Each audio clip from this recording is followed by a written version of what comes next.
tungkol dito sa law firm, no, ng mga Duterte, sina Sara Duterte, ang kanyang asawa, na di umano ay hindi nakarehistro. Gaano kayo ito katotoo? So, mga kaibigan, yan po ang itatapik natin na okay. So, wala tayong kaalam-alam sa mga wala tayong kaalam-alam sa mga ganyang mga bagay, no? Pero naglalabasan nito mga kaibigan na nalalapit na ang impeachment, ay naglalabasan din itong mga to, no? Okay. So, tingnan natin, ano ba yan? Ito, tungkol sa unregistered.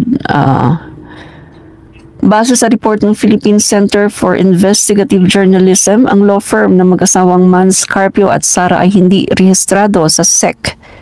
Ito ay sa panahon na mayora pa lamang siya. No? So, may mga business interest din daw na hindi nag-reflect sa kanyang SALN sa video kahit mayor pa lang siya. Ayaw niyang sumagot sa mga akusasyon sa kanya. Yan. So, tingnan natin Mayor Sara at dating Vice Mayor Pulong Duterte at sinabing misteryo daw kung paano lumaki ang yaman nila. Na ayaw niyang sagutin ang artikulo ng Philippine Center for Investigative Journalism na nagsabing base sa mga dokumentong hawak nila, hindi rehistrado sa Securities and Exchange Commission ang law firm nila ng asawang si Mans Carpio at hindi rin nagbitiw sa law firm si Mayor Sara kahit pa mayor na ito na paglabag daw sa local government code. Karamihan naman kasi doon walang baseless actually. So hindi namin sinasagot. Pero kung meron akong makita na karapat-dapat na sagutin, then I will answer. Sa isa pang ulat ng PCIJ, tinignan nito ang mga SALN na Pangulong Duterte, Mayor Sara at dating Vice Mayor Pulong Duterte at sinabing misteryo daw kung paano lumaki ang yaman nila. Sa aking paglilingkod, ginagawa ko ang natutunan ko mula sa aking mga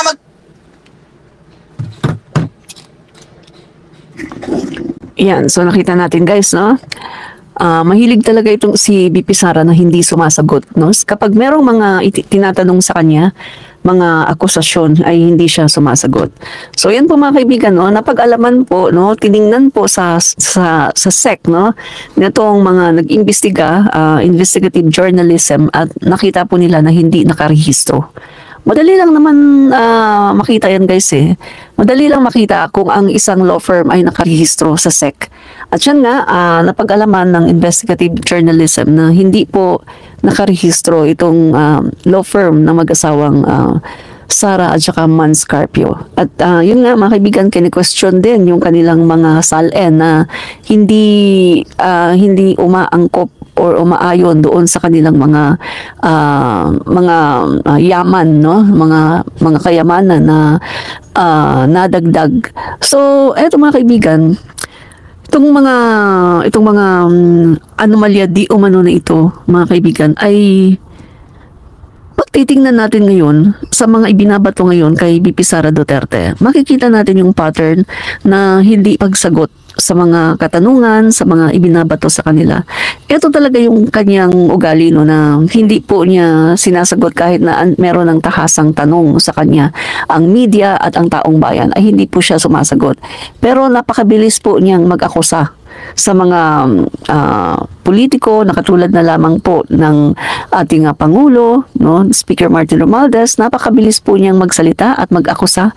Pero kapag tinatanong mo siya tungkol sa mga anomalya di umano ng kanyang pamilya at ng siya mismo, ay wala po siyang maisagot mga kaibigan, no?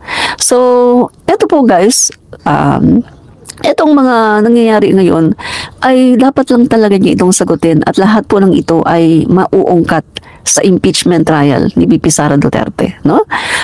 Sabi ko nga mga kaibigan, ito na yung panahon na kung saan matutuldukan na ang kanilang mga paghahari-harian sa Davao at noong panahon na sila ang nakaupo sa Malacanang. Sabi nga lahat ng mga ginawa mo sa nakaraan ay sisingilin sa iyo yan kung ikaw ay nagmalabis. At ito na yon mga kaibigan, no? Napag-alaman pa na ito pa lang si BP Sara.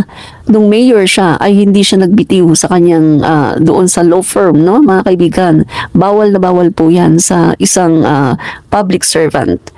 Kita nyo ngayon, mga kaibigan, si USEC Attorney Claire Castro, siya po ay itinalaga ng ating Pangulo diyan sa pagiging press officer sa Malacanang. Pero inisip niya paano yan, na meron siyang law firm at marami siyang hinahawakan na kaso. Pero dahil sa tawag ng pangangailangan ng bayan para paglabanan o labanan ng fake news, ay nagbitiw si Attorney Claire Castro sa kanyang pagiging attorney, 'di ba? Sa kanyang sa kanyang law firm, nagbitiw po siya, give up niya muna ang pagiging lawyer kasi hindi ka po pwedeng mag-practice ng pagiging lawyer at the same time ay nasa gobyerno ka or nasa Malacanang ka. Bawal po 'yun. Kaya nga nung mga panahon na nakakatawa, no, ang dating Pangulong Rodrigo Duterte na panay po ang sambit niya, papasukin niyo ang anak ko kasi abogado ko yan. Nakakatawang isipin na ang dating Pangulong Duterte ay isang dating presidente, no? Pero hindi po niya alam na ang kanyang anak ay hindi po pwedeng maging lawyer niya dahil ito po ay umaakto na vice presidente ng ating bansa. So minsan hindi natin alam kung nagkaka-dimension na ba ang dating Pangulo or nakakalimutan ba niya ang batas or talagang hindi po niya alam ang batas, no? Kasi si VP Sara Duterte po ay malinaw na hindi po pwedeng umakto bilang isang abogado kahit kanino, no? At nung mga panahon din na sinasabi ni VP Sara Duterte na siya daw ay abogado ni Zulaika, nakakatawa din po dahil mukhang hindi talaga nila alam ang batas. Or maybe maaring mag-aral pa sila talaga, no? Dahil mukhang marami silang hindi nalalaman. Ricardo Lopez, good morning. Admin Rich, good morning din po sa inyo, Ricardo Lopez. And Johnny Retagle, good morning, Admin Rich. Good morning din po sa inyo. And Caroline Miranda, di ko lang maubos maisip bakit may mga bulag na mga kababayan natin sa katotohanan. Kasi po sila po ay na-train sa pagiging kulto. Yan lang po ang dahilan. Kapag na-train ka sa pagiging kulto, napakabilis mong sumunod, no? Yan ang training po ng mga kulto. Sumunod ka, sunod-sunuran ka, wala kang makikitang mali. Lahat ng sasabihin sa iyo ng mga leaders mo, okay ka lang at sundin mo lang. Yan po ang training ng mga kulto. Kaya sinasabi ko nga po, ang mga DDS, ang grupo po ng mga DDS ay mga kulto, no? So hindi naman tayo magtataka kasi marami po sa mga DDS ay member ng KOJC, no? Ng kay Kibuloy, no? So Galawan, morning Admin Rich. Good morning din po sa inyo, Galawan. And si Makoy, good luck. Yan. Good luck din sa iyo, Makoy. Good luck po sa pagtatanggol sa mali, no? Okay. At maraming salamat kay Chris Jr. sa $5. Maraming pong salamat sa pangkape, no? Okay. Yan. So, tuloy tayo mga kaibigan, no?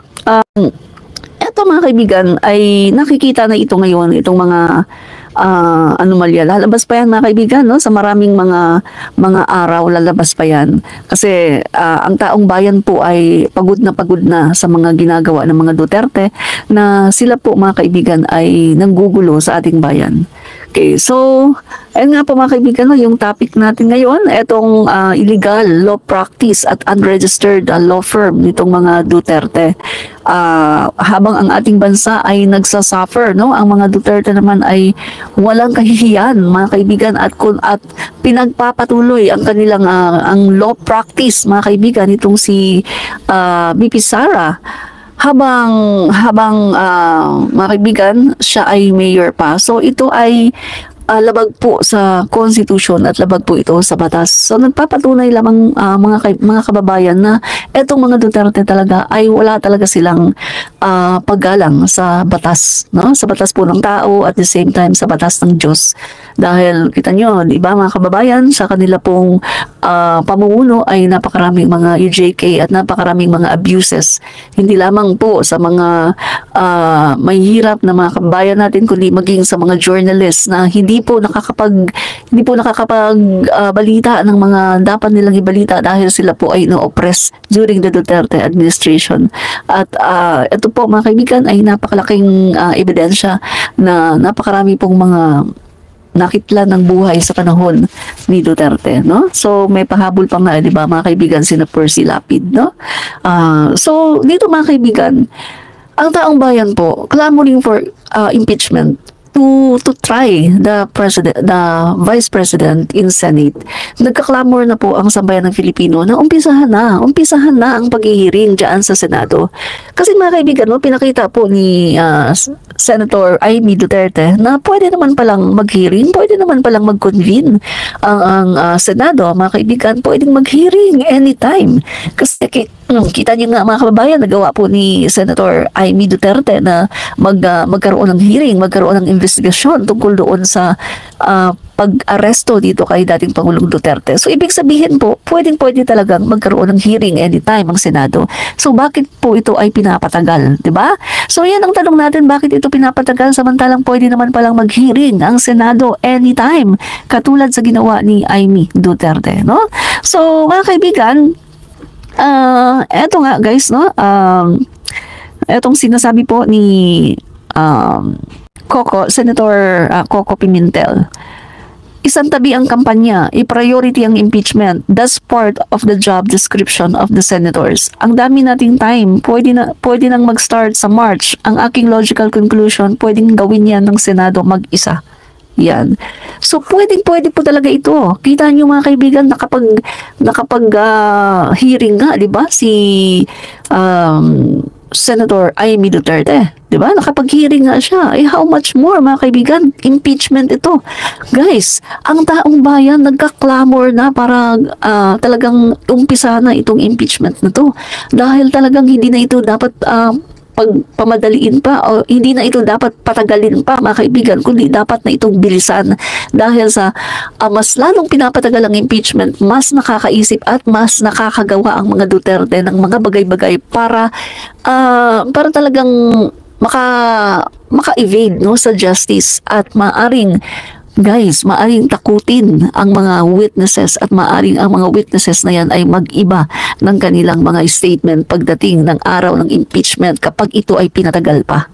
Kasi, mga kaibigan, ang pagpapatagal, no, sabi nga, justice delayed, justice denied. Ang pagpapatagal po sa impeachment proceedings nito, mga kaibigan, ay magbibigay daan sa mga Duterte para yung mga ebidensya ay kanilang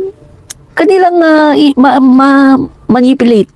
Katulad na lang ng pwede nilang kausapin ang mga witnesses at pwede nilang bayaran. Pwede nilang takutin at sabihin na, sige, pag nag-witness kayo, ganito ang mangyayari sa buhay niyo. Or pwede nilang bayaran at tapalan ng pera, knowing na napakaraming pera ng mga Duterte. Diba, mga kaibigan? Kaya eto, guys, no, ang sinasabi ko sa inyo, talagang ang taong bayan ay nagkaklamor na umpisahan na ang impeachment. Kung nagawa nga ni Senator Amy Duterte na mag-hearing agad-agad, biruin nyo, mga kaibigan, na abrupt yan, ha? Talagang nag-hearing siya para tanungin at para imbestigahan yung pag-aresto kay dating Pangulong Duterte. Kung po pwede naman pala, bakit hindi magawa dito sa impeachment? Yan lang ang katanungan natin, mga kababayan. Kung po pwede naman palang mag-convene, kung pwede naman palang mag-hearing sa Senado, bakit hindi gawin kaagad-agad dito sa impeachment ni Sara Duterte? Ang tanong lang namin, mga senador ng Pilipinas, talaga bang senador kayo ng Pilipinas o senador kayo ng iilang mga politiko?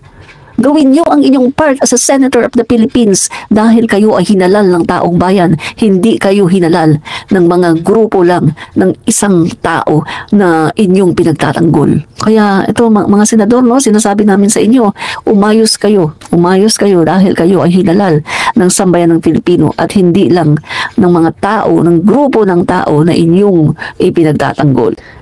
Mabuti pa ang House of the Representative, mga matitino. Kayong mga senador kayo, ano nang ginagawa nyo, no? So, guys, eto okay.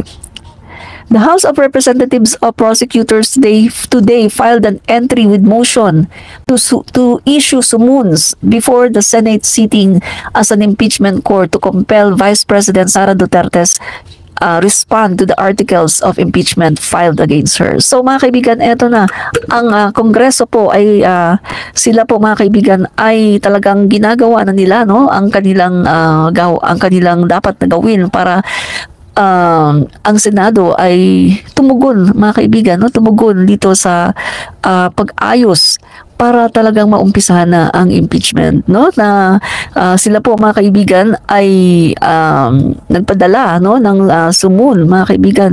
The House of Representative Panel of Prosecutors today, nag-file na po sila ng entry with motion to issue summons, no, mga kaibigan, para po ito itong si VP Sara Duterte ay sumagot na doon sa articles of impeachment na file against her. So dito, Majority Leader Libanan is duly authorized to sign all pleading for and on behalf of the public prosecutors of the House of Representatives. So joining the Minority Leader in filing the motion are First Rider Party List Representative and Prosecution Panel Member Rog Gutierrez, Deputy Majority Leader Paulo Ortega V, and Assistant Majority Leader J. Kung Hoon.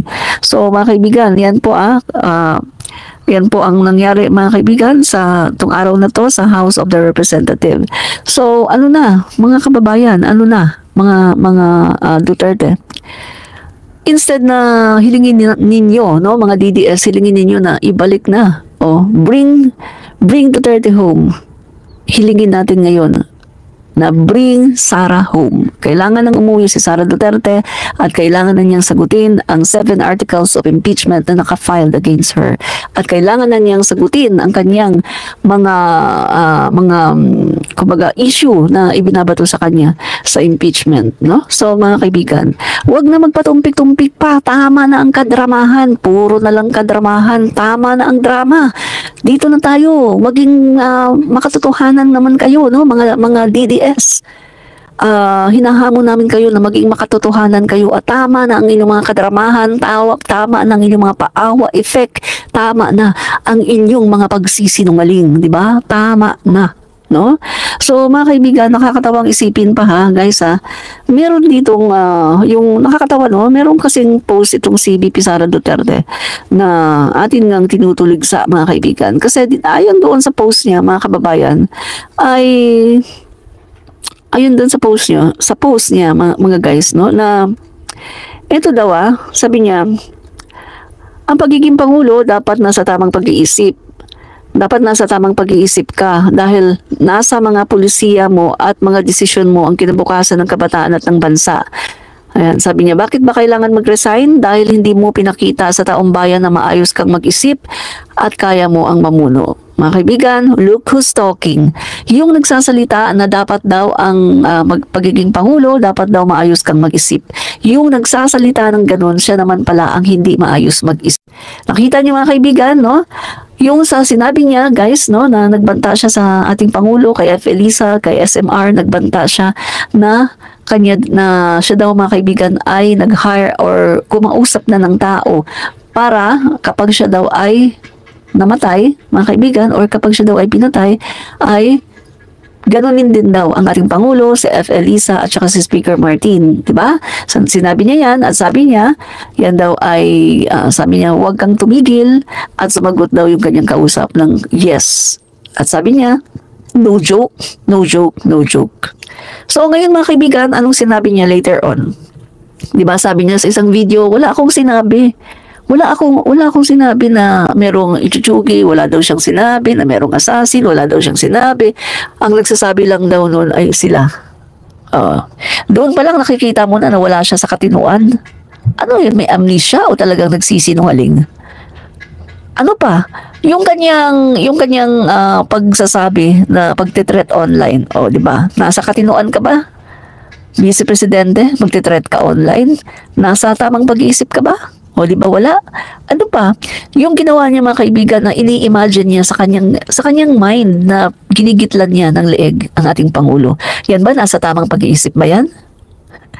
Sabi nga, mga kaibigan, ng mga eksperto, yan daw ay pag ganyan daw ang tao, wala na daw yan sa tamang kaisipan. Ano pa? Yung sinabi niya na huhukayin ang bangkay ni Apo Lakay at ipapatapon sa West Philippine Sea. Yan ba nasa tamang kaisipan ba yan? Guys, hindi yan, wala yan sa tamang kaisipan. Yung mga pinagsasabi niya, mga kaibigan, yung kanyang mga statement ay nagpapatunay na wala siya sa tamang kaisipan.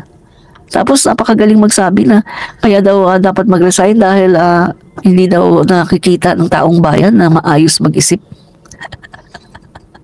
Nakakatawa, di ba? Mga kaibigan, kailan kayo nakakita ng statement ng ating Pangulo na katulad sa mga statement niya? Di ba wala? Ano pa? Yung kanyang mga ginagawa na wala siyang pakialam sa mga issue ng West Philippine Sea. Oh, doon pa lang mga kaibigan wala siya sa katinuan.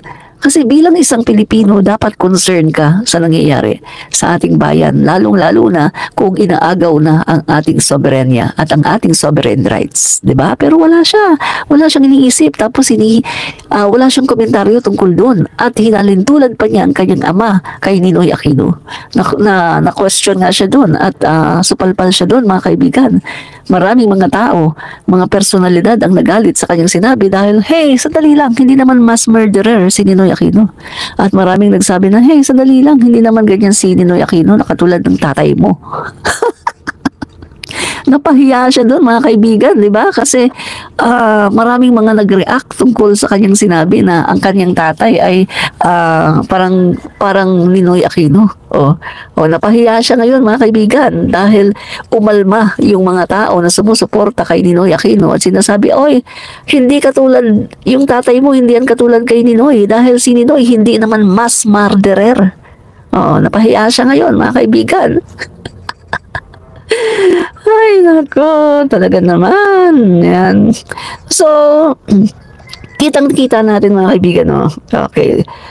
Basahin ko lang yung post ng aking isang kasamahan na vlogger, no? Sabi niya, meron ba siyang dementia o Alzheimer's disease? O talaga lang na nagsisinungaling siya? Wala talaga siyang pinagkaiba sa ama niyang si Rodrigo Duterte. The apple doesn't fall far from the tree. Correct, no? Tama po kayo dyan. Talagang manang-mana sa tatay, no? Nung nakakaraang araw, ang sabi niya, mga kaibigan, ang pagiging Pangulo dapat nasa tamang pag-iisip ka dahil nasa mga pulisiya mo at mga desisyon mo ang kinabukasan ng kabataan at ng bansa. Bakit ba kailangan mag-resign? Dahil hindi mo pinakita sa taong bayan na maayos kang mag-isip at kaya mo ang mamuno. Tapos nung tinanong siya, mga kaibigan, ng mga reporters, ang sabi niya, wala akong sinabi ever na dapat mag-resign si Marcos. Ang sinabi ko lang kahapon, sabi ko, kung nananawagan kayo ng BBM resign, bigyan nyo ng rason kung bakit yan ang panawagan nyo sa kanila, and I gave them examples. Yan.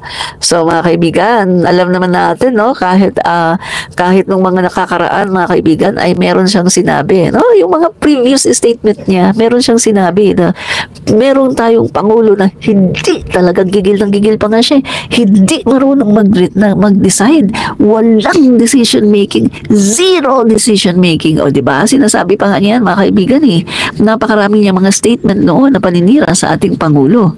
Pero kahit kailan, mga kaibigan, nakarinig ba kayo sa ating Pangulo na may sinasabing paninira tungkol kay Pipi Sara Duterte?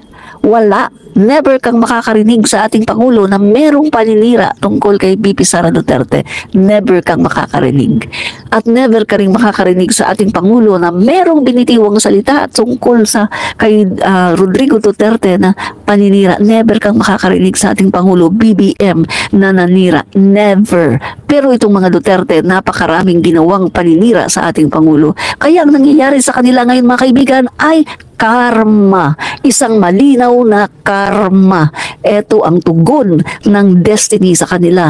Ito ang tugon sa kanila kasi sila ay mga very, very proud, mga mayayabang, mga akala mo mga konsino, akala mo silang may-ari ng Pilipinas, mga akala mo mga sobrang mga hambog. Yan ngayon ang nangyari sa kanila, mga kaibigan. Karma. The law of karma. Kung anong ginawa mo sa iyong kapwa, kung binalahura mo, binastos mo ang kapwa mo, ikaw ay karma. Ulitin ko, karma. Ang nangyayari ngayon sa kanila ay karma. Karma, karma, karma, karma, karma.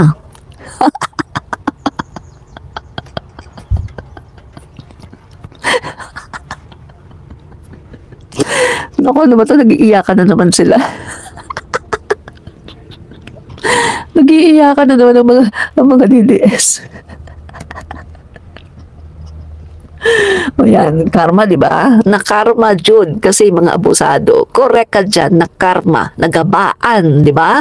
Ang gaba, dili, Jud, magsaba. O, karma, inana, Jud, ang gaba. Dili, Jud, na magsaba. Kung muanha na sa inyong balay, dili, magsaba ng karma. Gigabaan, no? Yan. Tapos meron pa silang meron pa silang panawagan. Huwag kayong mag-remit. 1 week kayong huwag mag-remit. 1 week. Aba, sabi tuloy ng isang OFW na maka-PBBM. Aba, wala naman talaga masyadong magre-remit kasi wala pa namang sweldo, wala pa namang katapusan. Tapos sabi pa niya, ang gagawin ko, hihingin ko ang sweldo sa aking amo, no? Kasi OFW siya. Hihingin daw niya ang sweldo niya sa kanyang amo ng mas maaga para daw makapag-remit siya ng 27 or 28. Di ba? Hindi daw magre-remit. Sino bang pinapahirapan nila? Hindi. Yung pamilya nila. My God. Kung titingnan natin mga kaibigan, ilan lang naman ang mga OFW ng mga DDS. Ilan lang. Mas marami pa rin OFW ng mga pro-government at matatalino ha. Hindi nila ipagsasuffer ang kanilang pamilya para lang sa maling paniniwala at para lang sa pagtatanggol sa mali. Kaya mga kaibigan, kawawa ang pamilya ng mga DDS na yan dahil magugutom sila. Diba? Yan. Yan yun mga kaibigan, no? Nakakatawa, no? Saglit guys.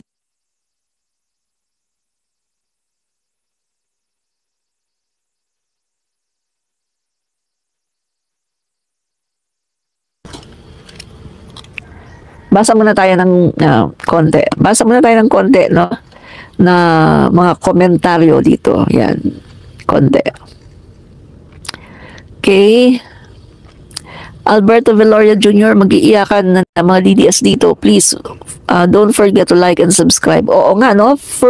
Paki-like na po, paki-subscribe, paki-share na rin. Double tap po, double tap para kayo ay makapag-like. No? Kasi hindi nyo makikita yung like button eh. Double tap lang po para makapag-like. At, sabi naman ni, sino ba? Basa pa tayo. May de la Cruz, good morning ma'am, Admin Rich, God bless you more and always po. Salamat po, no? Salamat po. And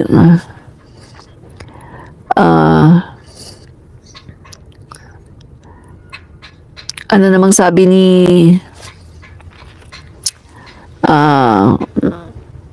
TYT Gas, andyan na naman kayo, DDS, di na lang kayo makinig. O nga po, no?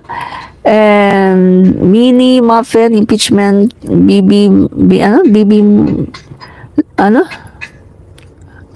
BB-MERS lang makinabang, dapat yung issue pang lahatan. Ang makikinabang po dyan ng taong bayan, no? Sa impeachment po ni BP Sara, taong bayan ang makikinabang. Kasi tingnan nyo yung magiging epekto. Halimbawa si BP Sara, hindi na panagot yan, at hindi siya na-impeach, kawawa ang taong bayan. Kawawa. Kasi kita mo, gumagasta lang ng ganun-ganun lang. Vice Presidente pa lang yan, ha? Ang dami ng mga anomalya.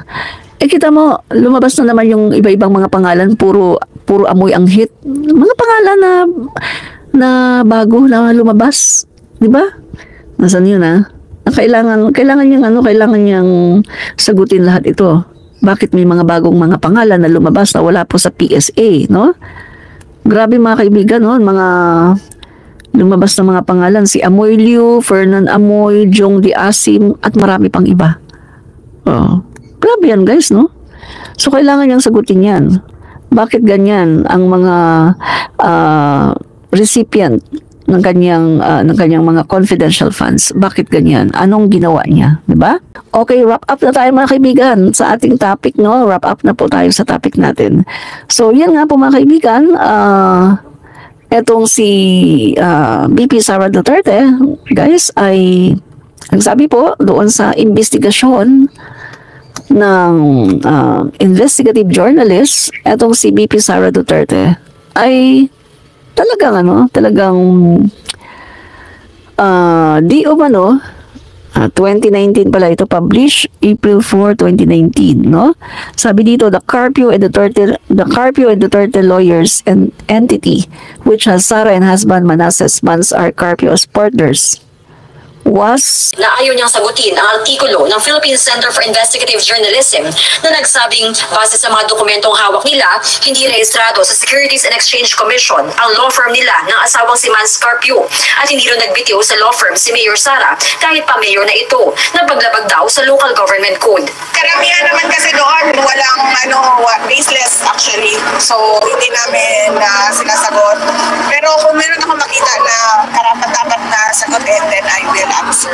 Sa isa pang ulat ng PCIJ, tiningnan nito ang mga SALN na Pangulong Duterte, Mayor Sara at dating Vice Mayor Pulong Duterte at sinabing misteryo daw kung paano lumaki ang yaman nila. Na ayaw niyang sagutin ang artikulo ng Philippine Center for Investigative Journalism na nagsabi base sa mga dokumentong hawak nila, hindi rehistrado. So mga kaibigan, sabi ko nga sa inyo, madali lang naman makita kung nakarehistro sa SEC ang isang law firm, no? So, kung nakita yan ng investigative journalism sa kanilang pag-iimbestiga, baka nga totoo. Baka nga totoo na hindi nakarehistro sa SEC ang law firm ni Sara Duterte at ng kanyang asawa.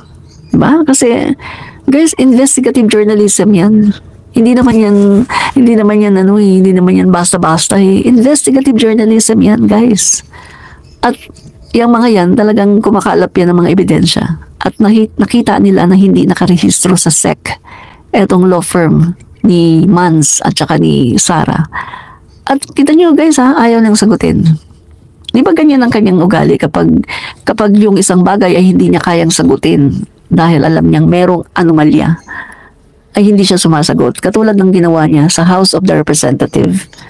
Dinadivert niya ang atensyon, ang ginawa niya para ma-divert ang atensyon, siya ngayon ang nagbabato ng akusasyon. Diba? Ganyan ang mga Duterte. Ganyan ang ugali ni Sara eh. May pattern eh, na kapag alam niya na may natotoo, hindi sumasagot yan. Parang si tatay niya. Diba? Nagda-divert sila ng atensyon para ma-divert yung attention sa ibang bagay, hindi doon sa issue na binibintang sa kanila. Diba? So,